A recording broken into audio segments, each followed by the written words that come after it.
세계 거짓말 대회가 열렸습니다. 많은 사람들이 나와서 굉장한 거짓말을 했습니다. 우승자가 만장일치로 정해졌습니다. 이 우승자는 어떤 말을 했냐면은 이렇게 말했다고 합니다. 나는 지금까지 거짓말을 해본 적이 한 번도 없습니다. 이게 이제 제일 큰 거짓말이라고 그랬다는 얘기예요. 사람들이 제일 많이 짓는 죄가 뭘까? 아니, 죄라고 생각하지도 않으면서 짓는 죄가 뭘까? 죄의식을 별로 안 느끼면서 짓는 죄가 뭘까? 몇몇 사람이 아니라 살인하지 말라, 뭐 간음하지 말라, 도둑질하지 말라, 이건 안 하는 사람들도 많아요. 그런데 거의 대부분의 사람들이 짓는 죄가 뭘까? 거짓말일 것 같아요. 이거는 거짓말 안 하는 사람이 있을까? 거짓말을 막 심각하게 죄라고 여기면 또 안 할 텐데 별로 그렇지도 않으면서 이제 그냥 보편적으로 그냥 하는 것이 이제 뭘까? 거짓말일 것 같아요. 어린 아이도 배운 적이 없어요. 그런데 말할 줄 알면서부터 거짓말을 해요. 어른은 더 잘하고 하여튼 그렇게 하는 것이 거짓말인 것 같습니다. 시편 116편 11절에 요 시편 성도가 놀랬어요. 왜 놀랬냐면 절에서 놀랬습니다. 내가 놀라서 이르기를 왜요? 모든 사람이 거짓말쟁이라 하였도다. 그러니까 사람들하고 뭐 이렇게 모여서 뭔 얘기를 많이 한 모양인데 듣다 보니까 다 거짓말쟁이구나. 이렇게 이제 느낀 거라 이 말이죠. 그래서 와, 어쩌면 이렇게 사람들이 거짓말 안 하는 사람들이 아무도 없이 다 이렇게 거짓말쟁이냐. 이래서 놀랬다는 것입니다. 십계명에 이제 하나님 사랑 계명이 1에서 4계명까지 있습니다. 이웃 사랑 계명이 5에서 10계명까지 있습니다. 내 부모를 공경하라. 이게 중하게 여기지 않는 것이 이제 문제고. 그 다음에는 이제 살인하지 말라. 아주 끔찍한 죄예요. 가늠하지 말라. 도둑질하지 말라. 이게 다 끔찍한 죄들이에요. 그 같은 레벨에 놓고 무슨 죄를 말씀하고 있습니까? 거짓말하지 말라는 거예요. 이 거짓말의 죄의 수준을 그 수준에다가 같이 놓고 하나님은 거짓말하지 말라고 말씀하십니다.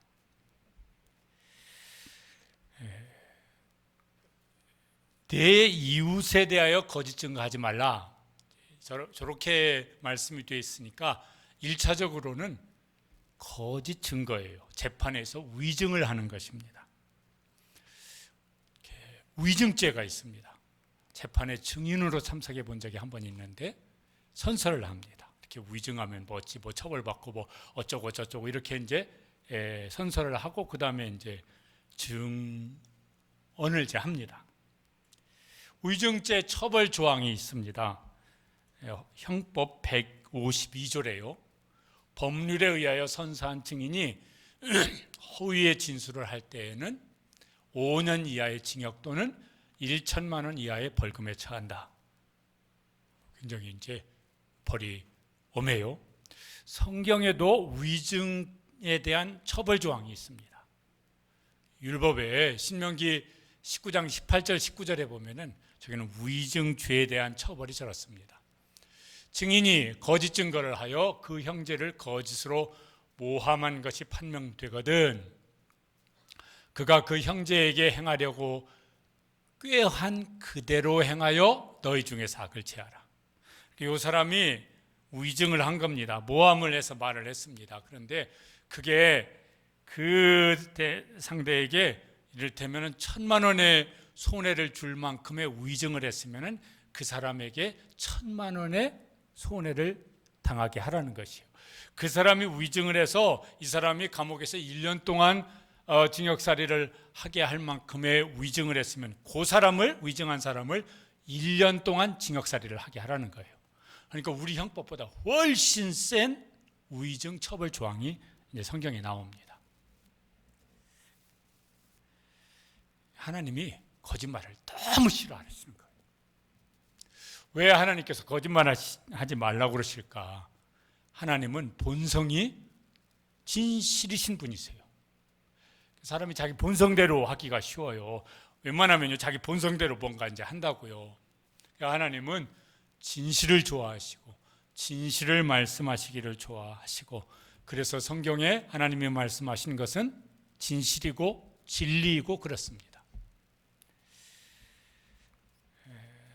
그래서 하나님은 하나님의 본성을 거스르는 거짓말을 하지 말라고 말씀하세요.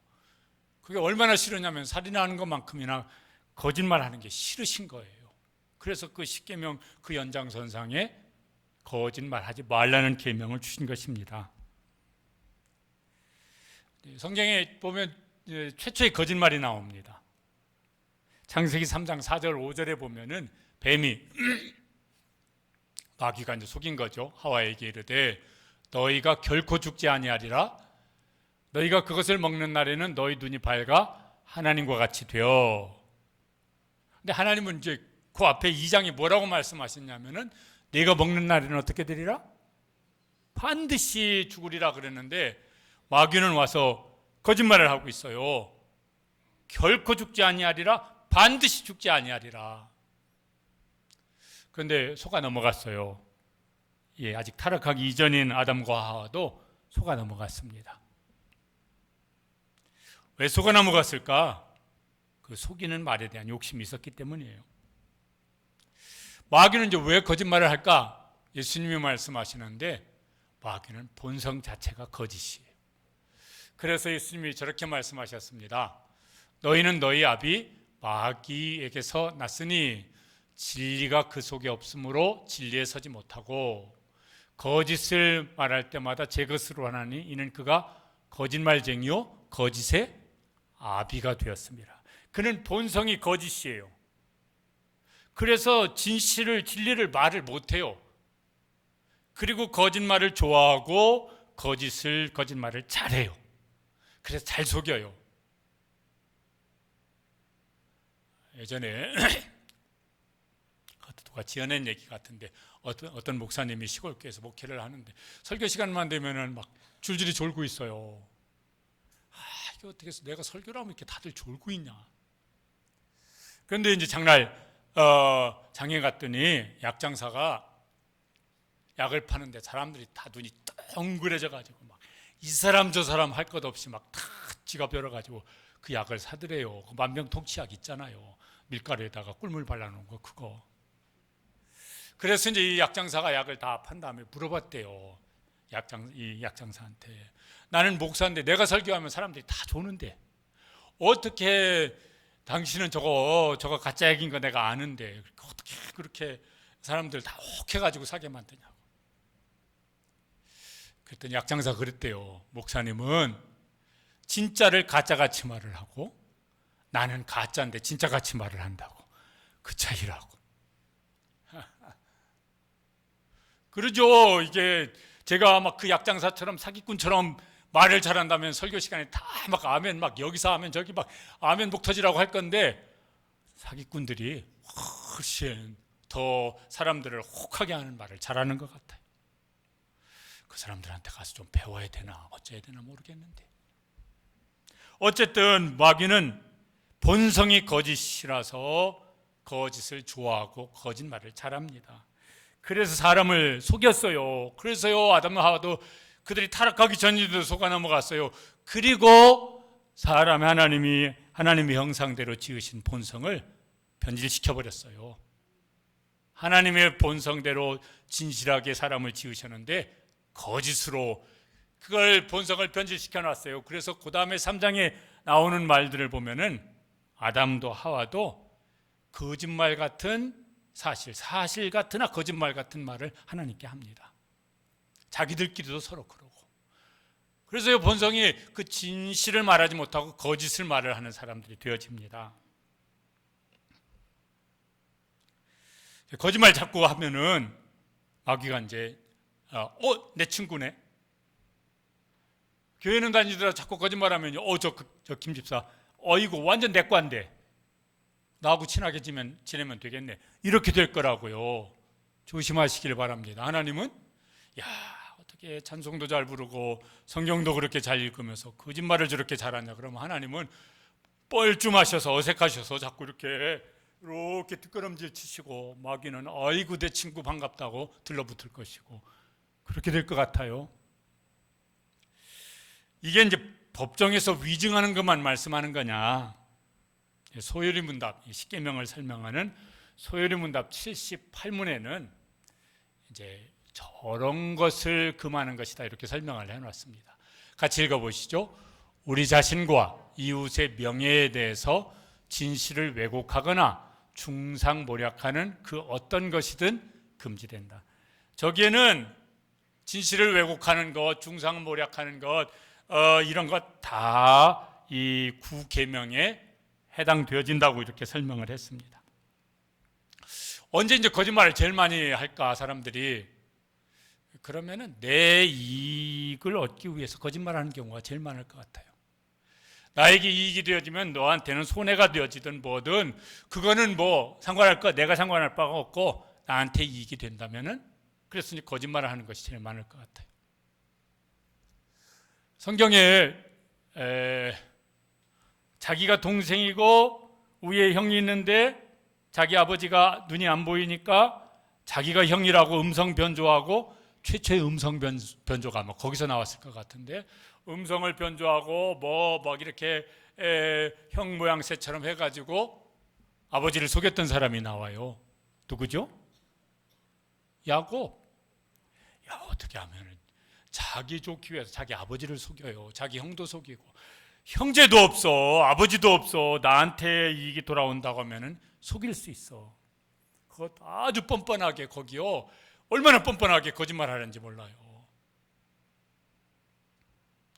그런 일들이 많죠. 그런 일들이 많습니다.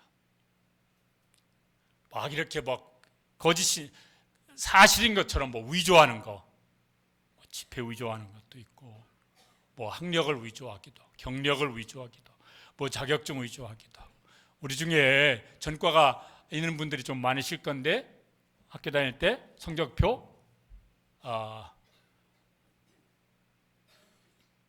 뭐 고쳐가지고 그래서 위조 성적표 가가지고 부모님한테 보여주고 아이고 잘했네 그래가지고 뭘 얻어먹고 뒤통수 나중에 들통나서 뒤통수도 한 대 맞고 뭐 이런 것도 있을 거예요. 그냥 애교로 봐줄 수 있을지 모르겠지만은 그게 사회에 나와서 막 이것도 위조하고 저것도 위조하고 막 위조해가지고 근데 언젠가 이제 들통이 나잖아요. 그러면 이제 뭐 말할 수 없는 어려움을 겪을 것입니다. 가짜 뉴스가 많잖아요. 네, 그걸 가지고 자기 이익을 얻고 그것이 이제 상대방에게는 손해가 되든 막 그래서 뭔가 모함하는 가짜 뉴스 같으면요 사람들이 또 뭐 아닐 땐 굴뚝이 얹기 나겠어 뭐 이래가지고 또 고막 그걸 보는 순간 그렇지 어쩐지 좀 수상하더라고 뭐 이래가지고 또 동조를 합니다. 나중에 사실이 아니라고 밝혀져도 이미 그 상대방은 완전히 무슨 그 어떤 공동체에서 매장을 당해버렸어요. 근데 사람들이 아무도 기억 안 해 그거. 이런 일들이 얼마나 많을까 그러면요 점점 더 많아지고 있습니다. 성경에 경고하는 말씀이 있어요. 남 이렇게 모함하고 남 뒷담화 잘하고 이런 사람들은 멀리하라고 사귀지 말라고. 잠언 20장 19절에 보면 이런 말씀이 있어요. 같이 읽어보시죠. 두루 다니며 한담하는 자는 남의 비밀을 누설하나니 입술을 벌린 자를 사귀지 말지니라. 왜요? 그 사람 내 뒤통수 칠 거예요. 왜 있잖아 이렇게 세 명이 커피 마시러 가는데 한 사람이 화장실 갔어요. 그랬더니 화장실 간 사이에 그 사람 뒷담화를 이제 하는 거예요. 그러니까 나도 화장실 가고 싶어서 오줌 매려가지고 배가 빵빵한데 못 가. 내가 자리를 비운 사이에 요번에는 내 뒷담화 할 거니까. 그런 사람 사귀지 말라고. 그런 사람은 웬만하면 상종하지 않는 게 좋다고. 그래서요 관계를 다 깨뜨리는 일을 합니다. 그 자기도 외로운 사람 되어지죠. 어떤 경우는 막 어떤 악의를 가지고 상대방을 무너뜨리려고 어떤 모함하는 거짓말 이런 거, 뭐 악성 댓글 이런 거 다는 거 많잖아요. 유명 인사들은 특별히. 저는 표현의 자유도 좋은데 그런 건 다 실명제로 하는 게 좋을 것 같아요. 그러면 거기다 그렇게 험악한 말들을 함부로 못 쓸 거예요. 왜? 자기 이름 걸고 쓰는데. 그런데 지 이름 걸고 쓰는 게 아니라고 그냥 얼마나 험악한 말들을 거기다 써 올려대요. 그러면 어떤 사람은 그걸 못 견뎌서 죽어요, 실제로. 잠언 25장 18절에도 그런 말들을, 옛날에도 그런 말들은 있었으니까 저렇게 이제 말씀합니다. 읽어보시죠. 자기 이웃을 쳐서 거짓 증거하는 사람은 방망이요 칼이요 뾰족한 화살이니라.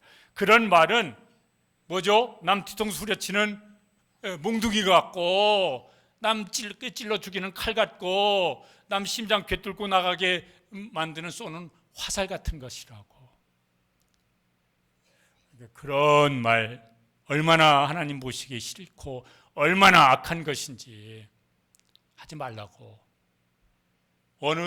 어디에다가 같은 레벨에 놓고 저 말씀을 하신다고요? 살인하지 말라는 계명, 그 계명 같은 레벨에 놓고 거짓말하지 말라고 말씀을 하세요.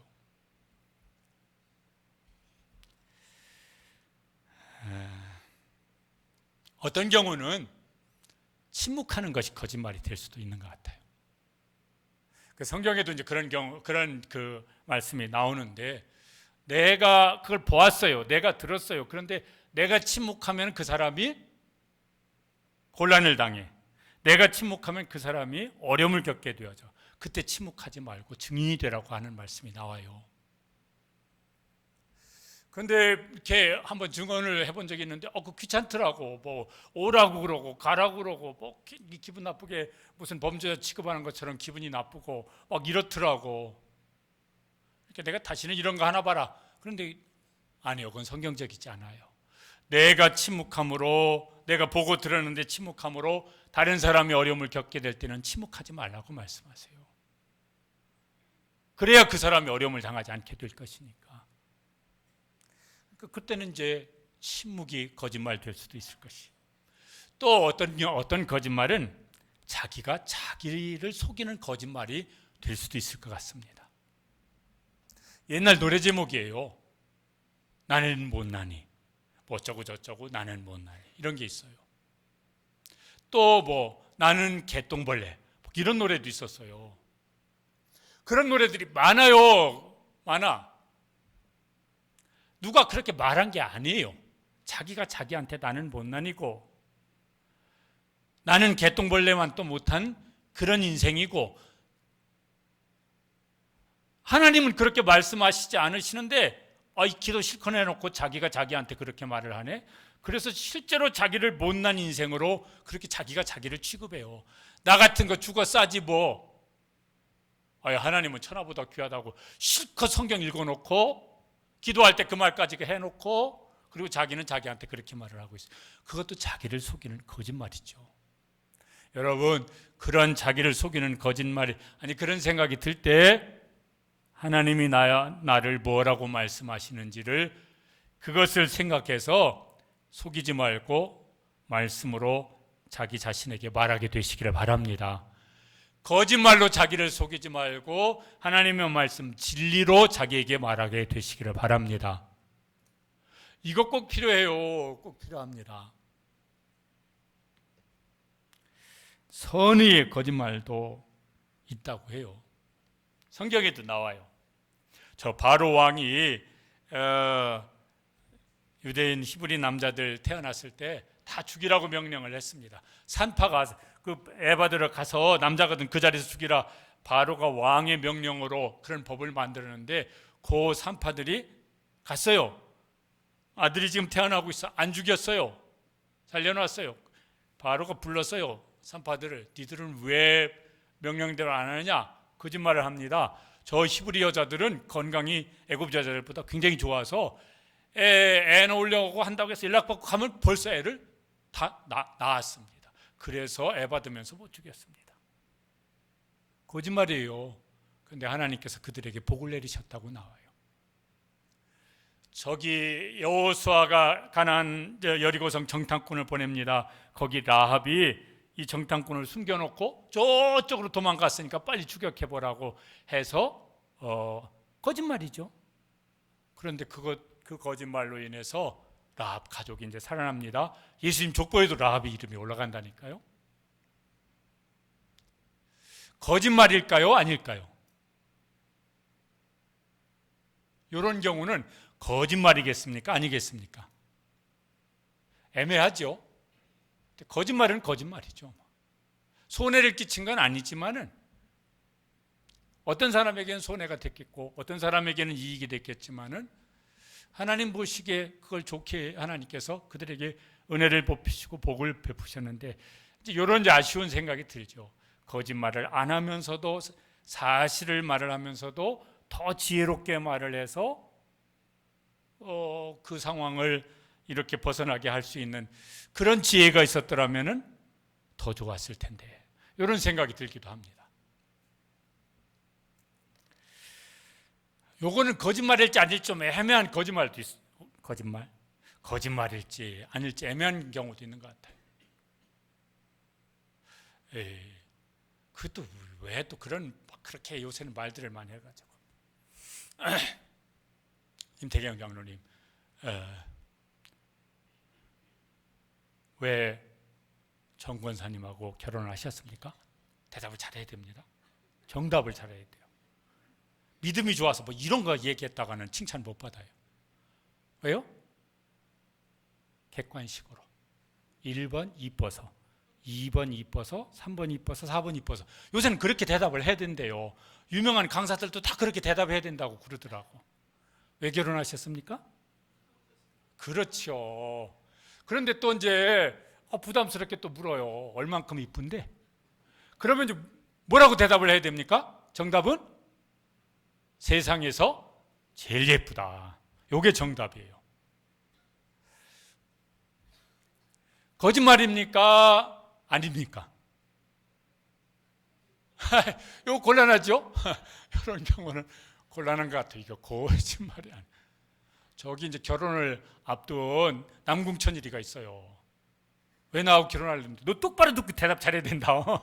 이뻐서 얼만큼 이쁜데? 세상에서 제일 이뻐서. 그 예쁘다 안 예쁘다는요 극히 주관적이에요. 그러니까 내가 이쁘면 이쁜 거고 남들이 다 아니라고 그래도 그러니까 그거는 거짓말이 아닐지 모르겠지만은 그런데 또 여자분들은 참 갈등하는 질문을 하지 않으셨으면 좋겠습니다. 그 남편으로 하여금 자꾸 이렇게 거짓말하면 사람들이 습관적으로 코를 만진대요. 그래서 피노키가 코가 자꾸 길어진 거래요. 어쨌든요 이런 거 안 했으면 좋겠지만은 하여튼 사랑은 받을 거예요. 그러니까 그런 것은 거짓말이냐 아니냐보다는 지혜의 문제일 것 같아요. 악의적인 거짓말, 선의의 거짓말이라도 거짓말이 아니면서 그 선의를 달성할 수 있다면은 그런 것을 찾아서 말할 수 있으면 더 좋기는 할 것 같습니다. 무슨 하얀 거짓말이니 빨간 거짓말이니 이렇게 사람들이 말을 합니다. 빨간 거짓말은 뭐요? 남한테 해를 끼치면서 하는 거짓말이고, 하얀 거짓말은 남한테 해는 안 끼치고 어떤 면에서는 유익을 주면서 하는 거짓말이고. 그러나 하나님께서 보시기에는 거짓말은 다 거짓말일 것 같아요. 또 거짓말을 자꾸 하면은 신뢰도가 떨어져요. 그래서 그 사람이 말을 했다 그러면은 일단은 그냥 참고사항으로 듣고 말어. 더 심하면 그 사람 말은 콩으로 메주를 쓴다고 해도 믿지 마. 이렇게 되어지면 이 사람은요 부부지간에 됐든 사회생활 속에서든 신뢰 관계를 얻기가 어려울 것 같아요. 거짓말 좀 안 하려면 이제 어떻게 해야 될까? 거짓말을 심각하게 받아들여야 되겠습니다. 앞에서 다시 말씀드렸지만은 10계명 중에 하나님께서 10가지 계명, 그것도 하나님께 대해서 4가지 계명, 이웃사랑에 대한 6가지 계명을 하면서 그 중에 살인하지 말라, 간음하지 말라, 도둑질하지 말라 이런 거 말씀하시는 중에 거기다 뭘 하나 말씀하셨다고요? 거짓말하지 말라. 같은 레벨에다 놓고, 그러니까 하나님 보시기에 거짓말은 굉장히 심각한 죄이다, 범죄 행위다. 그런 인식이 우리 속에 있으면은, 그렇지, 살인하는 사람이 아무나 뭐 에이 살인 심심한데 살인이나 해? 이런 사람이 어디가 있겠어요. 그러니 거짓말도 그렇게 심각한, 하나님 앞에서 심각한 죄다. 그렇게 이렇게 늘 의식적으로 생각을 하실 수 있게 되시기를 바랍니다.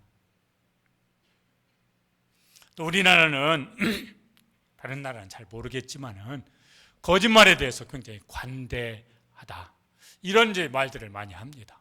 그래서요, 이런 말도 있어요. 속인 놈보다 누가 더 나쁘다? 속은 놈이 더 나쁘다.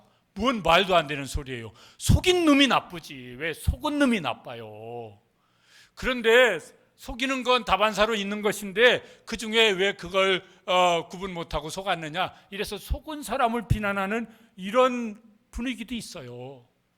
말이 안 되는 소리죠. 그만큼 우리 사회는 거짓말에 대해서 관대하다는 거예요. 그런데 하나님은, 사람들은 뭐 어찌하든지 간에 하나님은 거짓말 싫어하세요. 매우 싫어하세요. 그래서 10계명 중에 하나, 거짓말하지 말라고 10가지 계명 중에 한 가지로 우리에게 말씀하고 계십니다.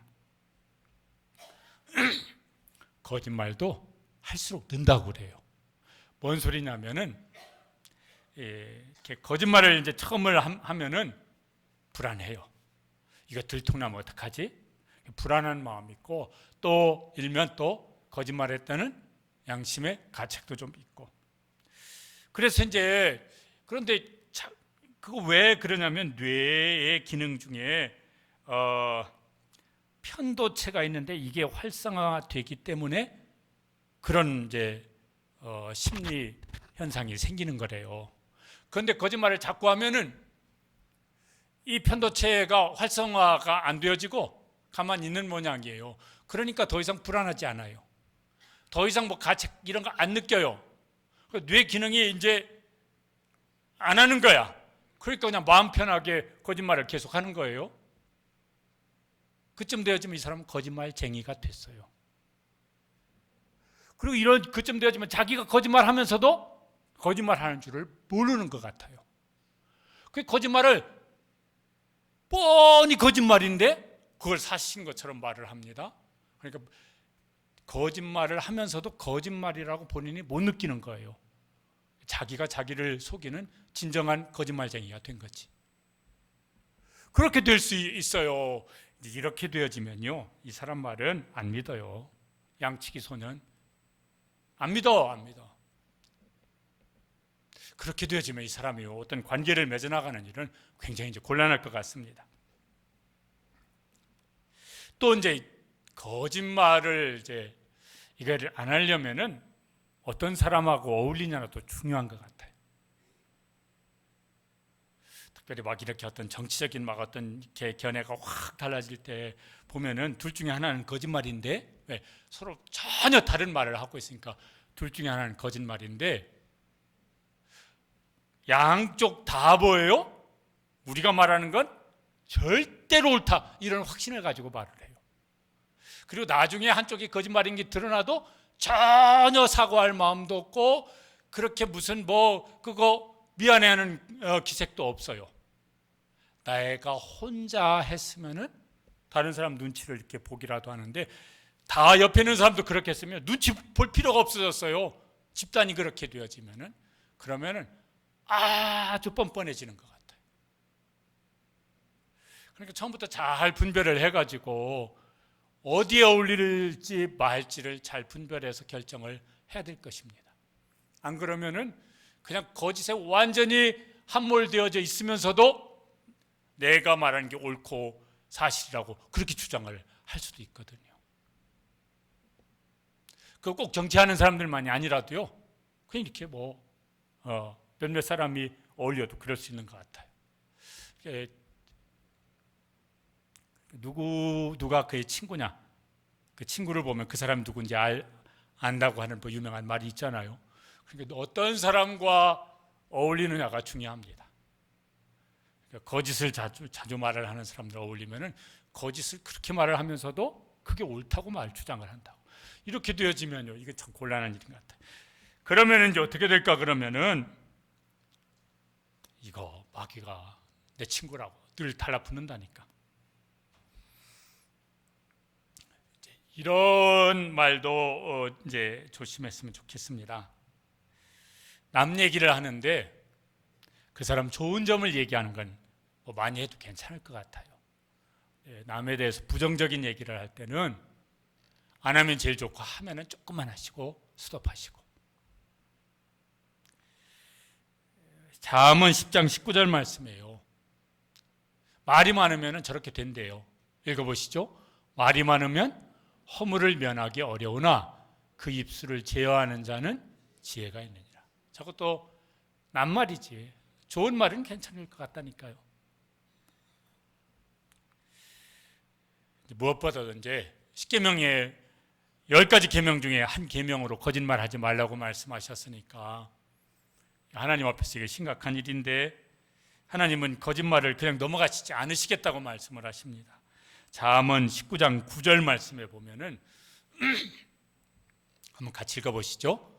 거짓 증인은 벌을 면하지 못할 것이요 거짓말을 뱉는 자는 망할 것이니라. 하나님이 저렇게 하시겠대요.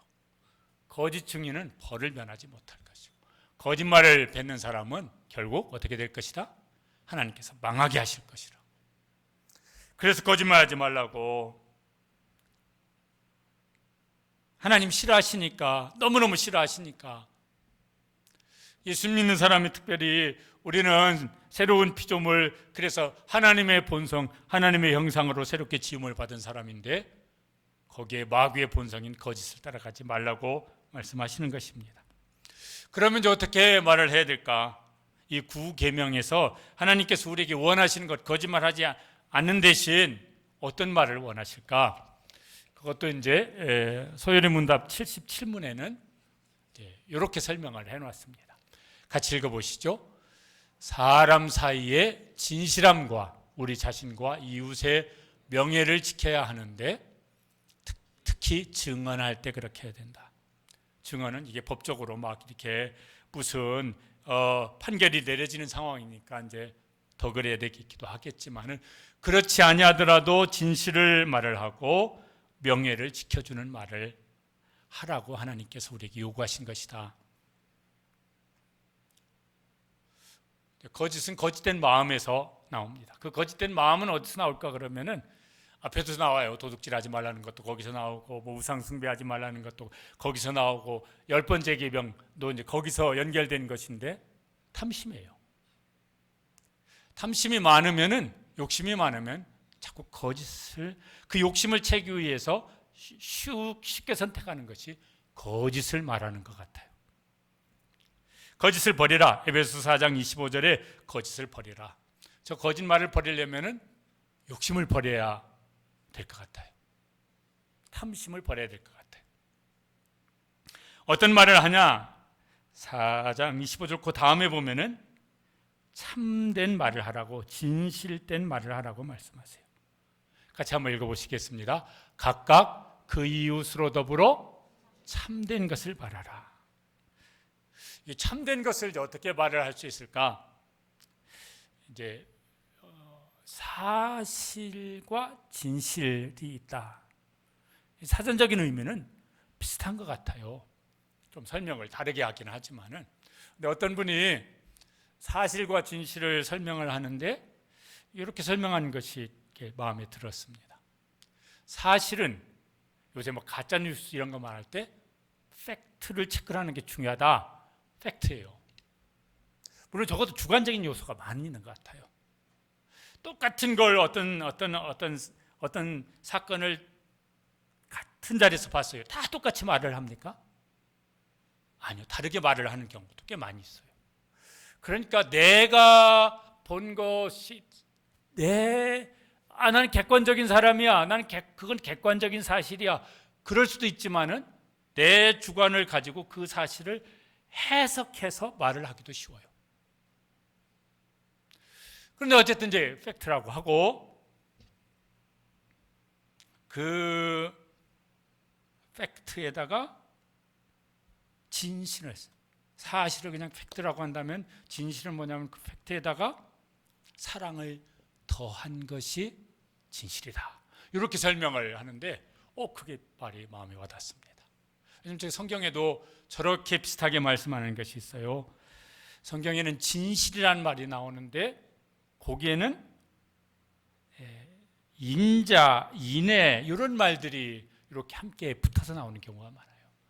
진실이란 말은 에메트 히브리어로 이렇게 되어 있고 인자는 헤세드이라는 말인데 저게 함께 사용되어지는 경우가 많아요.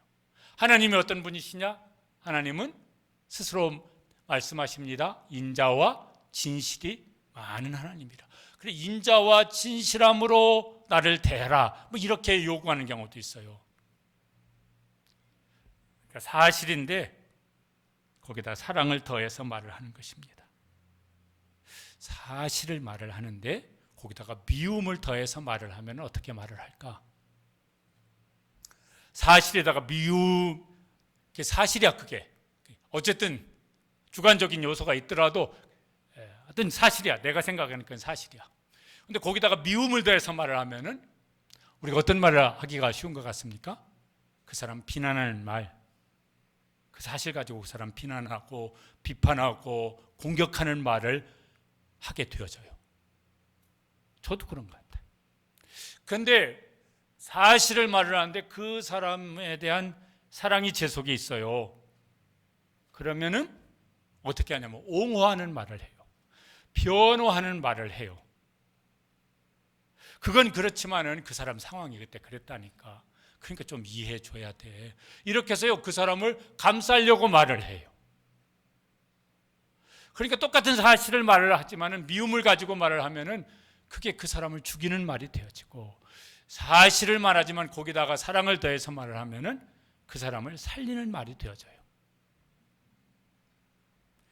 난 사실만 말하는 사람이야. 아니요. 거기 뭐가 섞여져 있어요. 미움을 섞어서 말을 하든지 사랑을 섞어서 말을 하든지. 하나님은 우리에게 성경 말씀을 주셨습니다. 진실, 내가 진실로 내게 이르노니, 그때 그 진실이란 말이 아멘인데, 아멘, 아멘, 에고 레고 이런 말인데, 하나님은 진실을 말씀하시는데 그 진실 속에 뭘 담아서 말씀하십니까? 하나님의 사랑을 담아서. 그게 예수님의 십자가로 나타난 것이지 않습니까? 잠언 14장 25절에 그래서 이렇게 말씀하십니다. 14장 25절 말씀 읽어보시겠습니다. 진실한 증인은 사람의 생명을 구원하여도 거짓말을 뱉는 사람은 속이느니라. 진실한 증인이에요. 사실인데 사랑을 더해서 증언을 합니다. 그 사람은 생명을 구하는 말을 할 것이라고.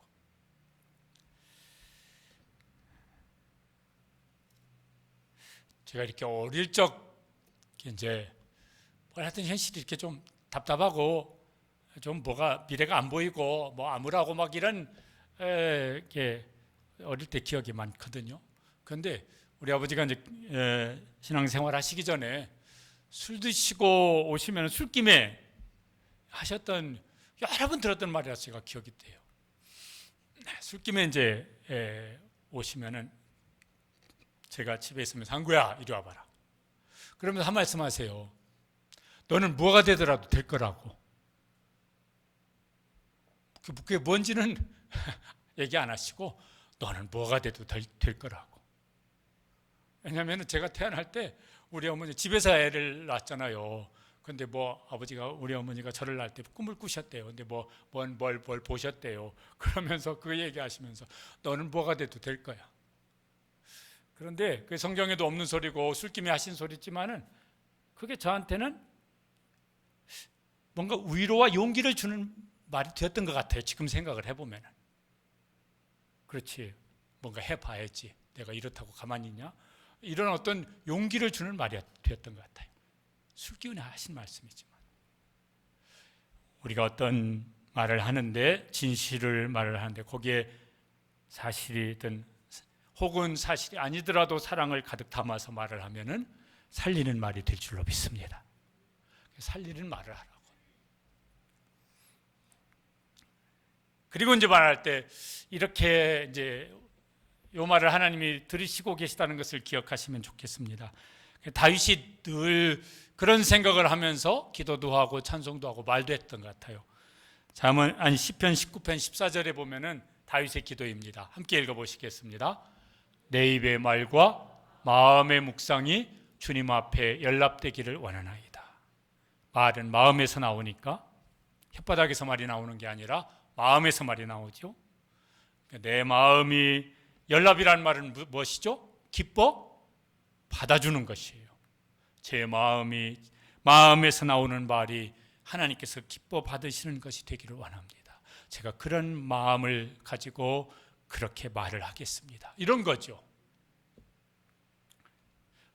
설교 후에 부를 찬양입니다. 나의 입술의 모든 말과 나의 마음의 묵상이 주께 연락되기를 원하네.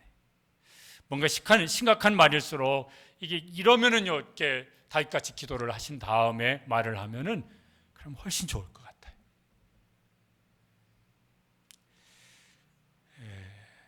우리나라 범죄 건수에 대한 경찰청 발표인데 2022년 사기 범죄 건수가 32만 5,848건이래요. 전체 범죄 건수의 22%예요. 저게 뭐 소송을 하고 해서 이제 된 거니까 그렇지 아니한 무슨 거짓말인데 막 열불나고 그러지만 그렇다고 고소하기는 그렇고 하고 뭔가 그냥 말아버린 열만 나고 말은 그 거짓말로 인한 범죄는 훨씬 더 많을 것 같아요. 몇 배는 많을 것 같아요. 그런데 무슨 뭐 강도니 살인니 이런 범죄 건수는 줄어든대요. 왜? 사방에 CCTV 카메라가 설치되어 있으니까 웬만해서는 다 잡히니까. 그런데 요 사기 범죄는 2017년 13.9%, 5년 만에 22%가 됐으니까 8% 이상 증가했는데 사기 범죄만 빠르게 늘고 있대요. 왜 이렇게 거짓말 이런 사기 이런 것이 이제 많아질까? 그럼 두 가지 요인이 이제 클 것 같아요. 하나는 욕심이 많으니까 그 욕심 때문에 사기를 쳐서라도 내가 이익을 얻으려고 그러는 거예요. 그런데 어떤 사람이 사기에 잘 넘어갈까요? 옛날에 어떤 사기꾼이 텔레비 나와서 얼굴 이거죠, 모자이크 처리하고 음성 변조하고 나와서 인터뷰하는 걸 들었던 적이 있어요. 자기는 몇 마디 해보면 이 사람이 내가 지금 사기치는 게 넘어올지 안 넘어올지 요게 딱 계산이 선대요. 어떤 사람? 와, 그래요? 요런 사람은 이제 요거 10중 8구 넘어오고 관심 없어요. 바빠요. 얘기 빨리 끝내고 난 지금 그런 거 신경 안 써요. 이런 사람은 말해봐야 입만 아프고. 그러니까 욕심 부리는 사람이 사기를 치지만은 누가 사기에 잘 넘어가냐면은 욕심이 많은 사람이 사기에 잘 넘어간대요. 하여튼 조심해야 될 일이에요. 요새 미국 대선 하면서 많이 나오는 뉴스 제목 중에 하나가 뭐냐면은 세계는 지금 가짜 뉴스와의 전쟁. 이런 기사가 많이 나오더라고요. AI 기술로 사진 교묘하게 아주 바꿔놓고 음성 똑같이 바꿔놓고 이래가지고 이 사람이 어떤 범죄 행위처럼 범죄자의 몸통 갖다가 얼굴은 요 사람의 얼굴을 갖다 구분이 안 될 만큼 정교하게, 말도 구분이 안 될 만큼 정교하게. 그래서 이게 뭐가 진짜고 아닌지 구분하기 어려울 만큼 이제 되어진다고.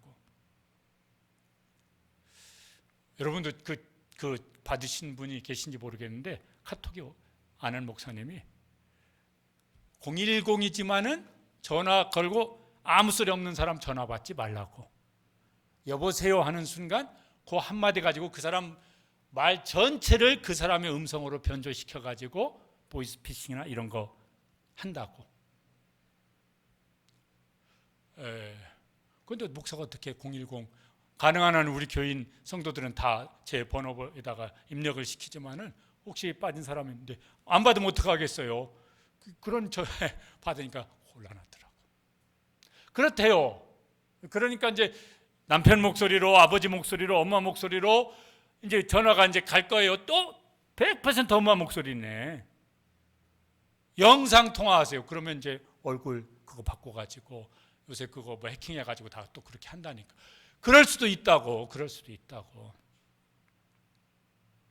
기사를 보다 보니 이런 게 있어요. 인공지능 학습법, 딥러닝 이렇게 말하는데 이거 처음 개발자인 토론토 대학 힌튼이라고 하는 교수의 말이다 이러면서 나왔어요.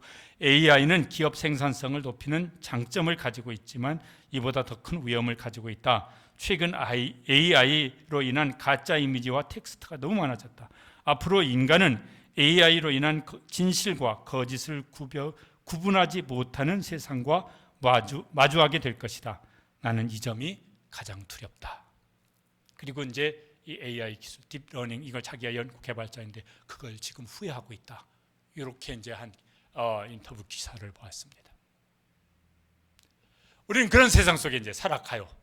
이미 옛날에도 그랬지만 그런 세상 속에 살고 있고 앞으로 더 할 거예요. 그 속에 우리는 살아갈 거예요. 어떻게 말을 해야 될까? 하여튼 다시 말씀드리지만은 세상이 어떻게 흘러가든 성경을 따라가고 말씀을 따라가는 기독교인 성도들 되시기를 간절히 바랍니다. 하나님은 뭐라고 말씀하시냐면은 세상이 어떻든지 남이 뭐 어땠든지 거짓말하지 말라. 진실을 말을 하라. 어떤 이야기든 거기에다가 사랑을 더하여서 진실한 말을 하라. 그래서 살리는 말, 생명의 언어를 하라고 말씀합니다. 그런 성도들이 되시기를 주님의 이름으로 축복합니다. 기도하시겠습니다. 우리가 말씀을 묵상하시면서